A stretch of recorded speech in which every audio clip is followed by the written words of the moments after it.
Opinion, please, cut through the theatrical roadshow, the fawning feminists, and the rewriting of history. Julia Gillard was not a victim, she was a failure. This week, the former Prime Minister heads into her bizarre national show-biz tour. Now, any sensible person should pay good money not to be locked into a room listening to a former politician justify themselves. Read more. Australia targets separatists in new Russia sanctions, but no, these shows are sold out. For $170, you can hear her celebrate the approaching 10th anniversary of her misogyny speech. Presumably, she won't be tearing strips off herself. If the words of her supporters are any indication, the argument will be that this speech was a defining moment, a powerful stand against sexist abuse and mistreatment of women in politics. And it is true, it has resounded, with more than 5 million YouTube views. Also true, this speech was politically clever. But it looked strategic, more about politics than principle. And it lifted her popularity rating. But it was a diversion.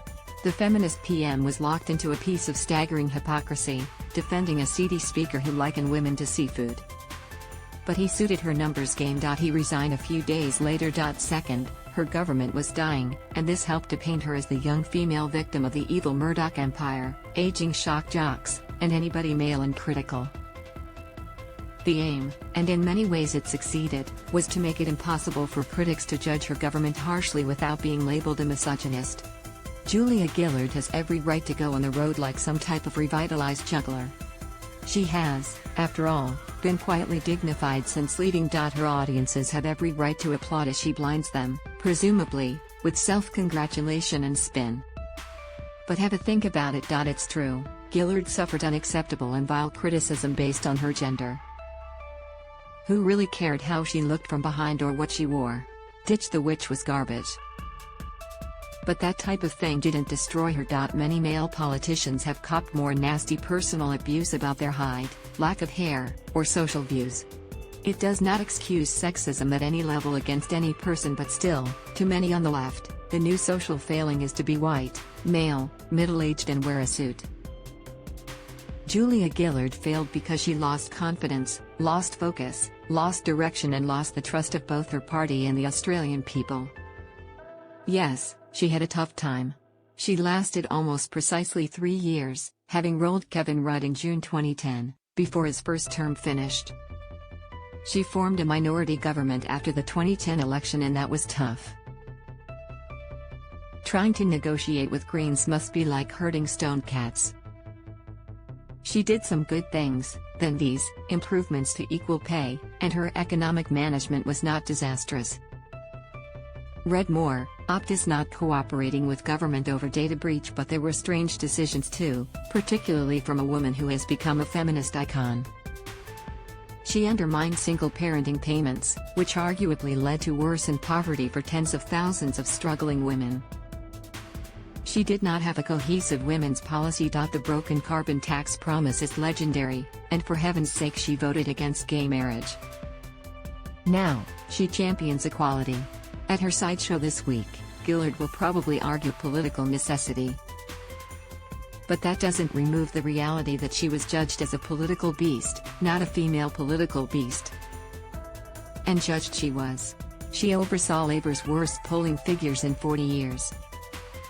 At one stage, only 27% of the electorate supported the ALP.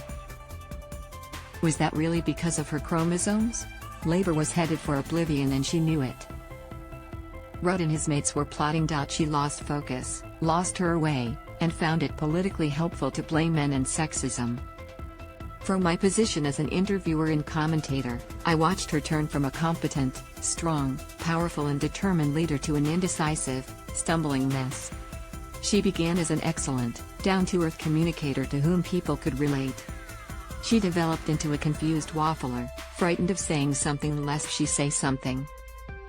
Read more. Thousands of vulnerable Aussies missing out on life-changing support. Perhaps it was the atrocious polls.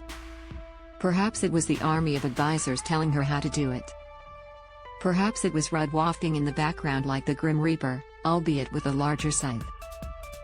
But she was rattled and too rattled to lead effectively. Then she threw the switch to gender wars.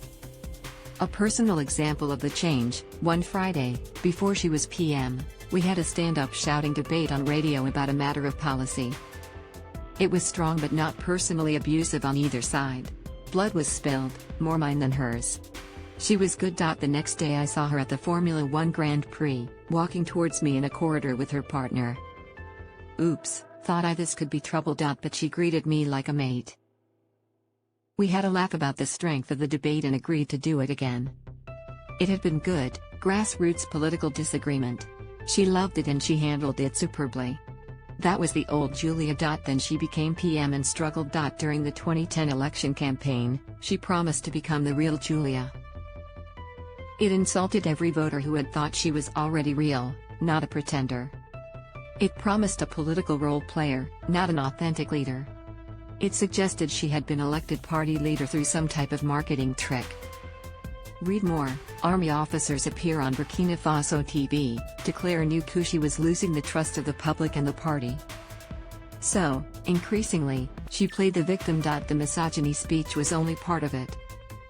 She struggled on for 9 months after that. Behind the scenes, she seemed to be crafting the role of a female leader wronged by sexism because it suited the political need.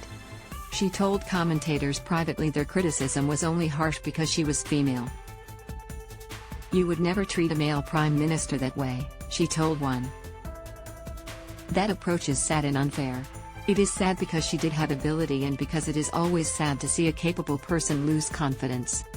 It is unfair because it was not the fault of the few sexist idiots that she shed public trust.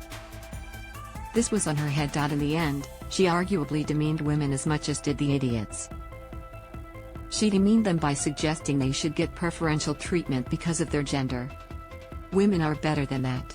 Everybody is better than that. Many people go through life believing their path to greatness has been hampered by one issue or another. That's life. If you're a real leader, get on with it. Neil Mitchell broadcasts 8:30 a.m. to midday, weekdays on 3AW.